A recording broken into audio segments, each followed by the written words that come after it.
Hi friends, this is Mainak Misra and welcome back to my channel. Today I will discuss with you a classic romantic film, In the Mood for Love, directed by none other than Wong Kar-wai. Through In the Mood for Love, maverick filmmaker Wong Kar-wai shows British Hong Kong in the early 1960s and pays a heartfelt tribute to his motherland and his childhood. The film features Hong Kong from 1962 to 1966. Even though the film revolves around an affair, it is not the central theme or objective of the film. Through In the Mood for Love, Wong Kar-wai shows British Hong Kong in early 1960s, its people and their societal behaviors. He emotionally and carefully, vividly portrays their attitude toward a very sensitive subject like an extramarital affair.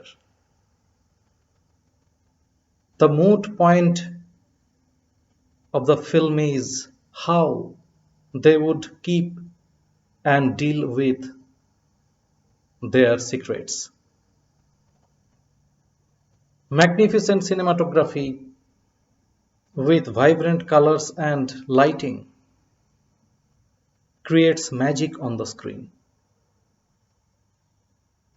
Tony Leung and Maggie Cheung are two of the best dressed characters ever on the screen.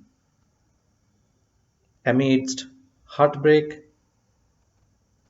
longing, melancholia, and nostalgia,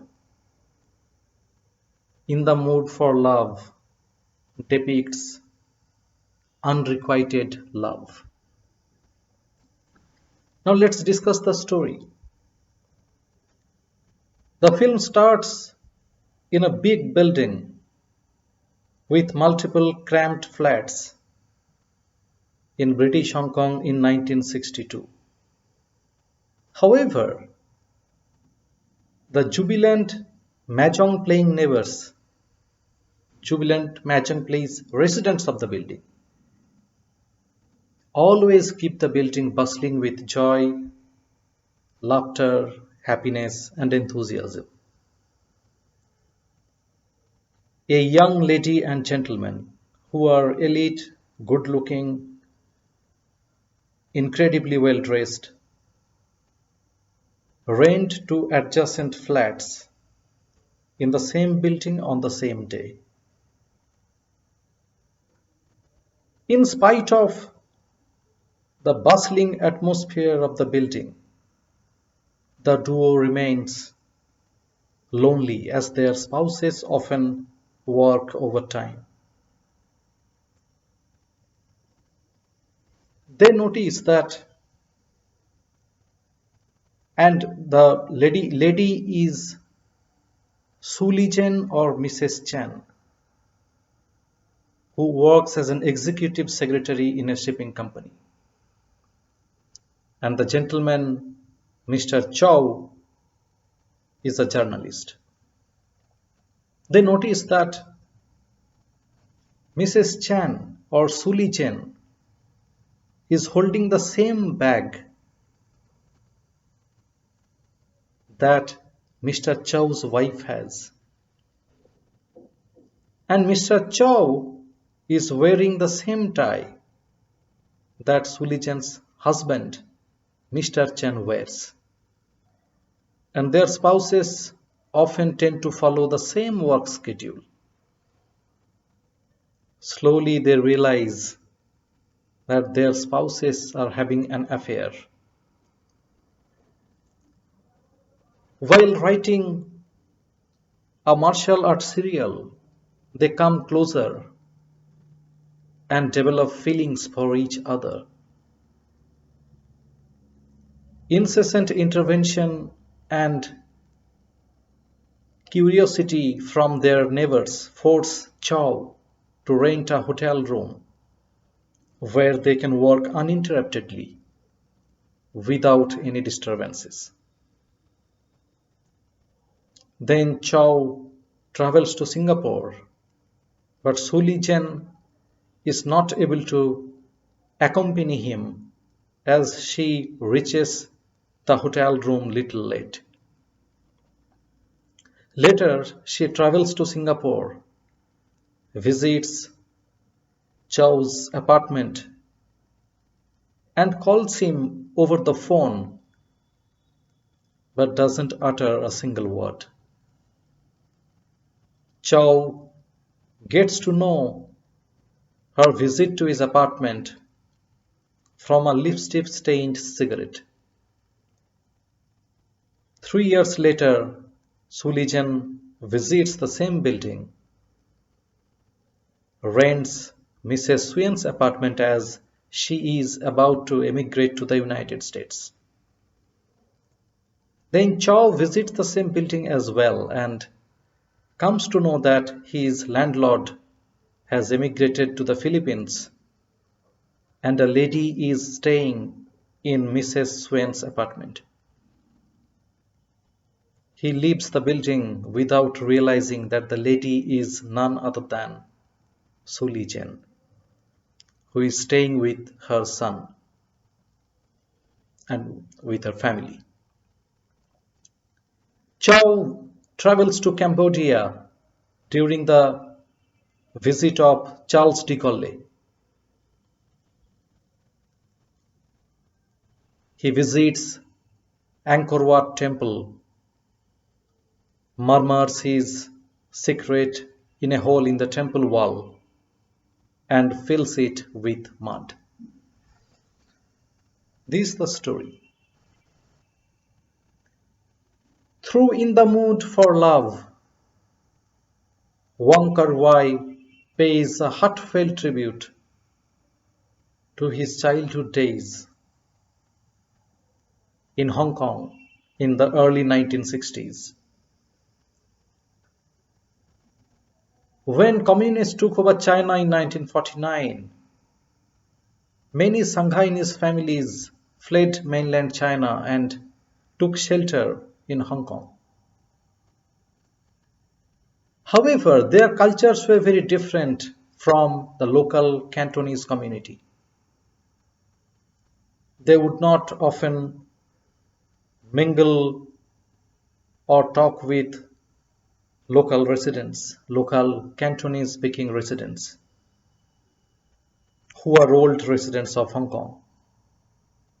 They would not often accept marriage proposal from a Cantonese community. Two cultures are totally different. And then cultural revolution happens. And after 1966, many Shanghainese families moved back to mainland China. Wong Kar-wai spent his childhood days in that atmosphere in British Hong Kong in early 1960s. He wanted to recreate those memories of his beloved childhood in this film. So it is his wholeheartedly tribute to his motherland and his childhood. Even though the film revolves around an affair, this is not the central theme or objective of the film. He shows through this film British Hong Kong in 1960s, its inhabitants and their cultures. He shows how they would keep or deal with their most personal secrets. He brings a story that in the olden days, People would carve holes in trees atop mountain and then murmur their secrets in the hole and fill it with mud. Same way, Chow visits Angkor Wat temple in Cambodia, murmurs his secret in a hole in the temple wall and fills it with mud. The most personal secrets cannot be shared with everybody. The most hidden agonies can be shared or revealed to only dearest ones. The most yearning desires are not often fulfilled. Humans keep longing for their happiest times and dearest ones. However, they keep living in the midst of unfulfilled desires. And Wong Kar-wai so vividly shows that life still goes on.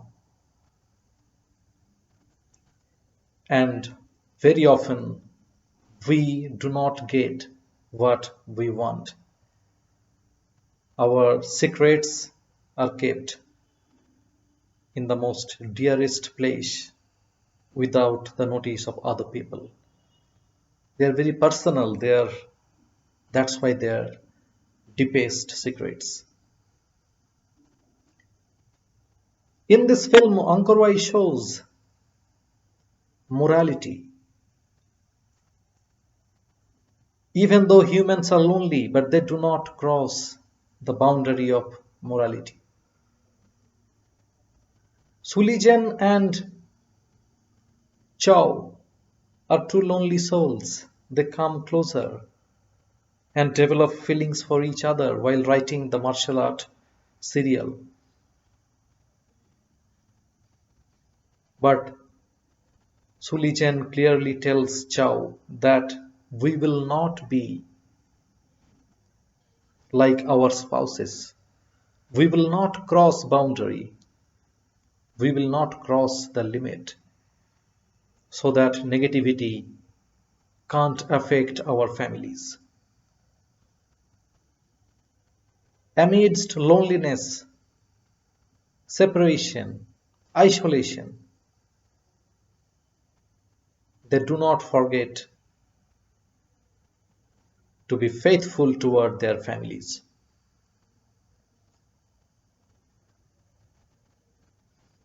Initially, Wong Kar-wai wanted to make a film in mainland China. He planned for a triptych titled Summer in Beijing. He decided the first film, titled A Story of Food, in which a couple would meet often at the food stall and the seasons will pass by. But getting filming permission in mainland China, especially in Beijing, was very difficult. So he had to change his mind. He had to cancel the project and he set up the project in British Hong Kong in early 1960s. However, the story remained a romantic love story with a deep food connection. Chow and Sulichen often pass by and meet on stairs, hallways, alleyways, and corridor. The Chinese title of the film is taken from a song of the same title by Zhao Zuan from a 1946 film. And it translates to the flowery years or the age of blossoms. Wong Kar-wai kept the English title as The Secrets.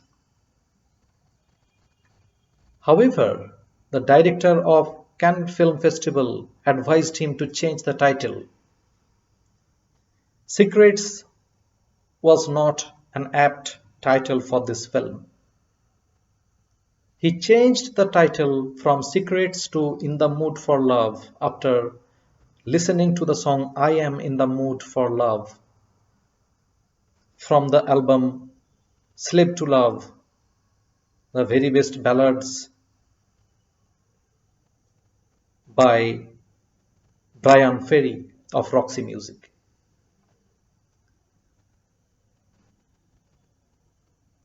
And that's how the title became In the Mood for Love. He included multiple rainy scenes, remembering the devastating Typhoon Wanda, which hit and damaged Hong Kong on 1st September 1962. Wong Kar-wai did not have a structured screenplay, and the entire film was shot based on continuous improvisation. He made it pretty clear to both Tony and Maggie that the screenplay would not have a structured dialogue, any structured dialogue. They would have to play their characters based on subtle gestures, body language, and facial expressions. They have to play their characters emotionally.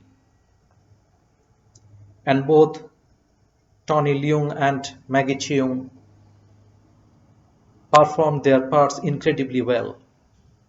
Urban loneliness, separation, isolation, longing, melancholia, and nostalgia get a new visual language in their portrayals of Sulichen and Chow.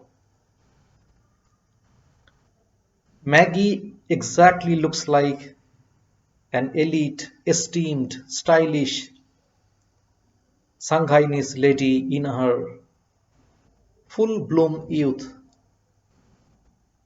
in early 1960s British Hong Kong. And she wears kipao or cheongsam, the collared Chinese dress throughout the film. A very colorful dress. Wong Kar-wai shot this film over 15 months, a very long duration, which led to his longtime collaborator and cinematographer Christopher Doyle's exit from the film midway. Then Mark Lee Pingbim shot the rest of the film. That's the reason the film has both Christopher Doyle's dynamic and vibrant cinematography as well as Mark Lee's near static wide angle long shots. But Wong Kar-wai himself influenced the cinematography. Entire film is filled with multiple magnificent shots such as we are having an extraordinary, unforgettable and very emotional cinematic experience.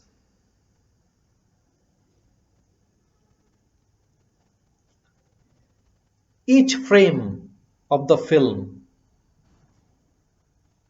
is an incredibly rich colored portrait, no matter where you look at. Camera is always observing and following the characters, Chow and Suli Chen. Multiple scenes are shot through a medium like windows,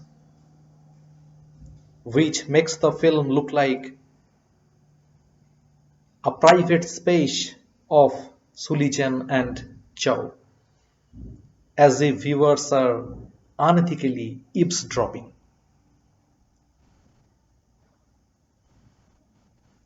Chow's and Sulijan's images are reflected multiple times in mirror. Rarely we see a film is made up of so many extraordinary images, as if no matter where you cut, each frame is an extremely rich colored portrait. Wong Kar-wai included multiple soundtracks in the film, and Shigeru Umebayashi's Shigeru Umebayashi's Yumeji's theme has become the signature tune of the film. That cello, brilliant, very emotional. And it also has three songs by Nat King Cole, and those are Quizás, Quizás, Quizás, very famous song. Then Aquelos Ojos Verdes and Te Quiero Vigiste, which adds the flavor of olden, the golden days to the film. And music director of the film, Michael Galasso's Angkor theme and Casanova touch hearts. So the music is brilliant, even some old orchestras were used. And you can see the film, from many angles. Cinema, you take whatever you want to take, music or cinematography, costume, all the departments are simply brilliant. Editing the footage shot over a period of 15 months into a 98-minute film is not an easy job. So editor William Chang has done a brilliant job, extraordinary performance. In the Mood for Love will be always remembered for its costume, makeup and hairstyling. And Tony Leung and Maggie Cheung are two of the best dressed, elite, elegant, beautiful, good looking, refined characters ever on the screen. The film was nominated for the prestigious Palme d'Or at the 2000 Cannes Film Festival, where Tony Leung won the Best Actor award. It was nominated for Best Foreign Language Film at the 2001 BAFTA Awards. And it won numerous awards, numerous prestigious awards all over the world. And it has received widespread critical acclaim. And I am sure that many of you have already watched this film, and many of you have watched multiple times as well. And if you have not, please see this film, and request goes again, please subscribe to my channel. Please press the bell icon so that you do not miss regular updates. If you have any comment, put it down below. If you have any suggestion to make suggestion for me to make a video of any film, please let me know. And please be safe, please be fine, well, and with all your vivacious families. And until I make the next video, thank you so much for watching this. Thank you and bye.